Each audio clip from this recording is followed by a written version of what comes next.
आजको टपिक छ design of gusset base. Gusset बेसमा हामीले के डिजाइन गर्छौं त बेस प्लेट र गसेट प्लेट। यो तलको यो बेस प्लेट भयो र यो गसेट प्लेट भयो। यो दुईटै डिजाइन गर्नुपर्छ। मैले हिजो पनि भने थिए हेभी लोडमा गसेट किन चाहिन्छ त गसेट प्लेट? आखिर लोड त जाने त फाउन्डेसन नै हो, फेरि गसेट प्लेट किन चाहियो भन्दाखेरि मैले के भने थिए हिजो,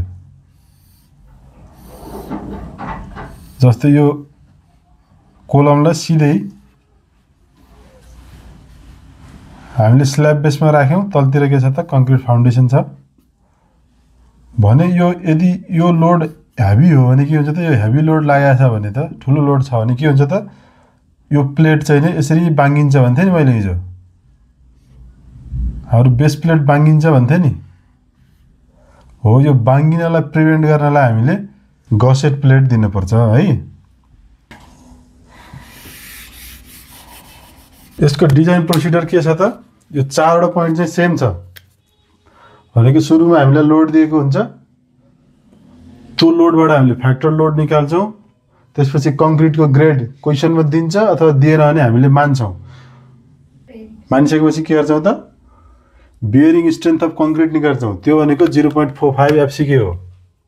त्यसपछि हामीले required area of base plate, जुन यो बेस प्लेट छ यसको एरिया कति चाहिन्छ हामीलाई भनेर निकाल्छौं। त्यो भनेको एरिया भनेको factor load divided by bearing strength भनेको 0.45 एफसीके। त्यसपछि अब हामी के गर्छौं त साइज अफ गसेट प्लेट भनेको यसको साइज, त्यसपछि यो बेस प्लेटको साइज र यो गसेट एंगलको साइज चाहिँ हामी निकाल्छौं। कसरी निकाल्छौं त, जुन यो गसेट प्लेटको थिकनेस छ यसको चाहिँ नि थिकनेस अफ गसेट प्लेट कति हुनुपर्छ त, मिनिमम 16 एमएम हुनुपर्छ है त। मिनिमम 16 एमएम हुनुपर्छ, 16 एमएम भन्दा कम राख्न पाइदैन। त्यसपछि अर्को के हुन्छ त, यो गसेट प्लेटको थिकनेस जति छ त्यही थिकनेस चाहिँ हाम्रो गसेट एंगलको पनि हुन्छ है। त्यही थिकनेसको गसेट एंगल राख्नुपर्छ। गसेट एंगलको थिकनेस त थाहा भयो, यसको मिनिमम 16 हुनुपर्छ गसेट प्लेटको। त्यसपछि गसेट प्लेटको जति थिकनेस छ त्यति थिकनेस गसेट एंगलको हुनुपर्छ। अब यो कत्रो एंगल राख्ने त, कुन एंगल राख्ने भन्दाखेरि चाहिँ कसरी राख्ने भन्दाखेरि चाहिँ नि भर्टिकलमा चाहिँ के हुनुपर्छ त बोल्टको 2 रो हुनु पर्यो र होरिजन्टलमा के हुनु पर्यो त 1 रो हुनु पर्यो है बोल्टिङको। यसरी छान्नु पर्यो भन्नको मतलब हामीलाई चाहिँ अनइक्वल एंगल छान्न पर्यो है त। यो अनइक्वल एंगल चाहिँ हामीले छान्न पर्छ। अब हामीलाई के यो बेस प्लेटको लेन्थ पत्ता लगाउनु पर्यो। हामीले बेस प्लेटको लेन्थ कसरी पत्ता लगाउनु त, यसमा हामीले के छ त, यो कनेक्सन चाहिँ वेल्डेड कनेक्सन पनि हुन सक्छ, बोल्टेड कनेक्सन पनि हुन सक्छ। यदि वेल्डेड कनेक्सन हो भने हामीलाई यो एंगल चाहिँदैन, बोल्टेड कनेक्सनमा चाहिँ एंगल चाहिन्छ। सुरुमा हेरौँ त लेन्थ कसरी पत्ता लगाउने। लेन्थ इक्वल्स टु, लेन्थ भनेको त हाम्रो यो लेन्थ हो नि त। यो कसरी पत्ता लगाउने भनेपछि हेरौँ त डेप्थ अफ आई सेक्सन भनेको यति प्लस एउटा दुईटा गसेट प्लेट छ नि 2 into thickness of gusset plate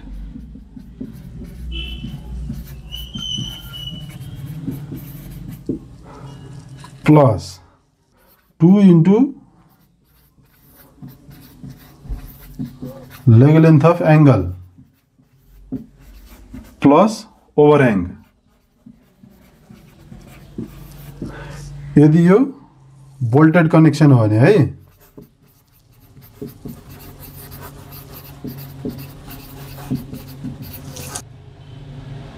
यो आई सेक्सन को डेप्थ प्लस यो एउटा दुईटा थिकनेस अफ गसेट प्लेट कति छ त मिनिमम 16 एमएम हुने गरेर, त्यसपछि यो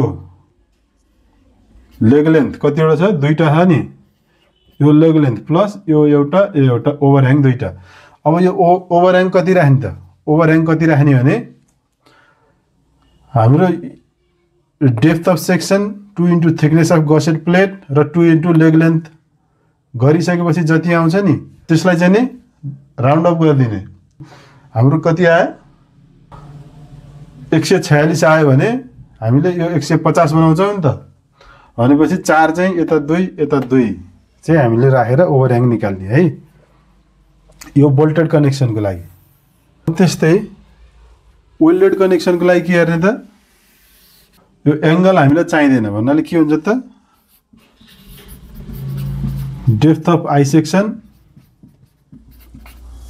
plus 2 into thickness of gusset plate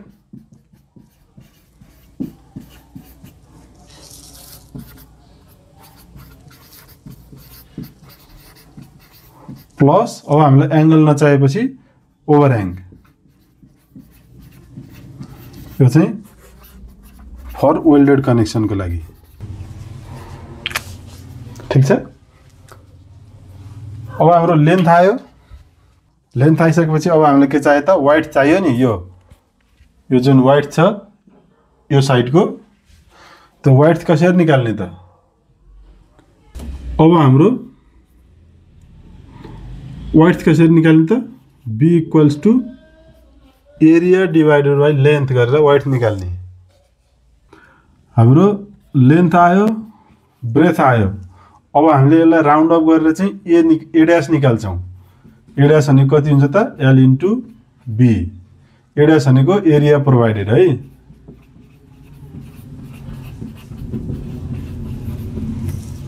अब हामीले के गर्छौँ त, लोड इन्टेन्सिटी डब्लु, यो पहिला जस्तै हो है। पहिला हामीले कसरी निकाल्थ्यौँ त, पियु बाई ए ड्यास। यो चाहिँ नि 0.45 एफसीके भन्दा कम हुनुपर्छ है। यो के हो त, डब्लु भनेको लोड इन्टेन्सिटी भनेको यो कङ्क्रिटले दिने अपवर्ड प्रेसर हो यो। त्यसपछि हामी के गर्छौँ त, थिकनेस निकाल्छौँ, थिकनेस अफ बेस प्लेट।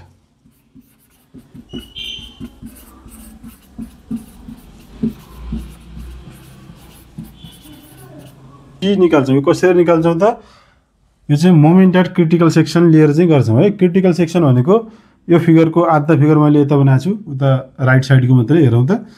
कलम पार्ट भयो, यो गसेट भयो, यो एंगल भयो।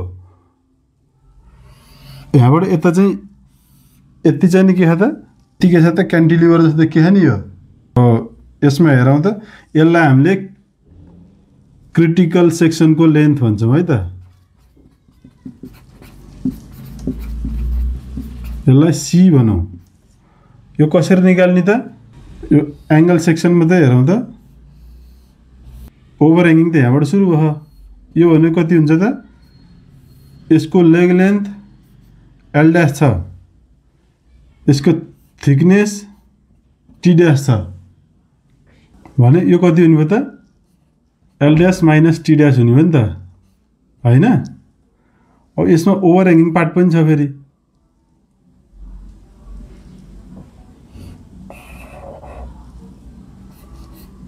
यो कति छ त, यो ओभरह्याङ हो नि त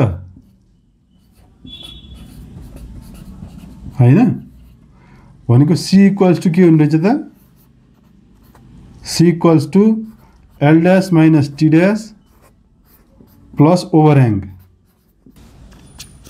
यो हुने रहेछ नि त। यसलाई क्यान्टिलिभर बीम जस्तो बनाएर हेर्दाखेरि कस्तो देखिन्छ त, हेरौँ त। यो फिक्स भयो, यो क्यान्टिलिभर पार्ट भयो, यसको लेन्थ कति छ त, सी छ। यसमा बेन्डिङ मोमेन्ट कति हुन्छ त, क्यान्टिलिभरको बेन्डिङ मोमेन्ट कति हुन्छ, W into C square by 2। अब यसको डिजाइन बेन्डिङ स्ट्रेन्थ कति हुन्छ त, 1.2 Z FY by gamma M naught. Z भनेको के हो त, section modulus I by Y. यसका लागि हामीले 1 mm वाइड भएको एउटा सेक्सन एज्युम गर्छौँ। हेरौँ है त, यसको वाइड चाहिँ नि 1 mm छ। यसको थिकनेस कति छ त, टी छ। I equals to BD cube by 12 हैन। बी भनेको 1 छ, डी भनेको टी छ, वाई भनेको कति हुन्छ त d/2 भनेको t/2। त्यही भएर जेड को भ्यालु के हुने भयो त अब t²/6 हुने भयो है i/y गर्दाखेरि। त्यही भएर यो डिजाइन बेन्डिङ स्ट्रेन्थ कति हुन्छ त 1.2 इन्टु t²/6 इन्टु Fy/γm0। अब हामीले यसलाई र यसलाई इक्वेट गरेपछि हामीले के पत्ता लगाउँछ त t आउँछ हाम्रो, t = आउँछ हैन। यहाँ यो t भनेको के हो त, t भनेको त यो भन्दा माथिको थिकनेस हो भनेको थिकनेस अफ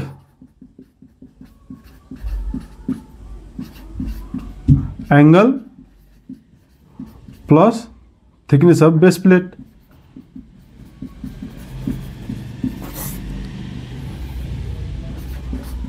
बेस प्लेट हैन त हो नि। त्यो पछि अब हामीलाई चाहिएको त के हो त, हामीलाई त बेस प्लेटको मात्रै थिकनेस चाहिएको हो नि त। त्यही भएर हाम्रो बेस प्लेटको थिकनेस भनेको t छ नि त, बेस प्लेटको थिकनेस t = यो t minus thickness of angle. अब हाम्रो के हो त, यो बेस प्लेटको त लेन्थ आयो, वाइड्थ आयो, थिकनेस आयो। अब हाम्रो गसेट प्लेटको पालो भयो हैन। गसेट प्लेटको पनि त हामीले डिजाइन गर्नु पर्यो। त्यसको लागि के गर्ने त, गसेट प्लेटको थिकनेस कति हुन्छ हामीले सुरुमै भनिसक्यौं, मिनिमम 16 mm। गसेट प्लेटको वाइड्थ कति हुन्छ त, जति यो बेस प्लेटको वाइड्थ छ त्यति नै हुन्छ। गसेट प्लेटको टी पनि आयो, कति आयो त मिनिमम 16 mm आयो नि त।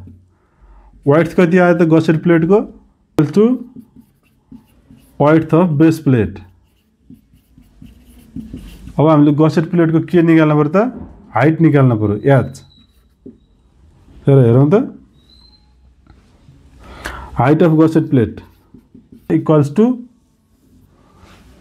भनेको हाम्रो यहाँदेखि यहाँसम्मको हाइट निकाल्नु पर्यो। यो कति छ हेरौँ त, leg length of angle section यहाँबाट यहाँसम्म आयो, leg length of angle section plus 2 into यो के हो त, यो इन डिस्टेंस हो, यो पनि के हो त, यो इन डिस्टेंस हो। 2 इन्टु इन डिस्टेंस प्लस यो के हो त, यो चाहिँ पिच हो। यो गर्छ हाम्रो के आयो त, हाइट पनि आयो। अब हाम्रो के भयो, बेस प्लेटको पनि लेन्थ, ब्रेथ, थिकनेस पत्ता लाग्यो। गसेट प्लेटको पनि ब्रेथ, हाइट र थिकनेस पत्ता लाग्यो भनेपछि हामीलाई चाहिएको कुरो डिजाइन भयो।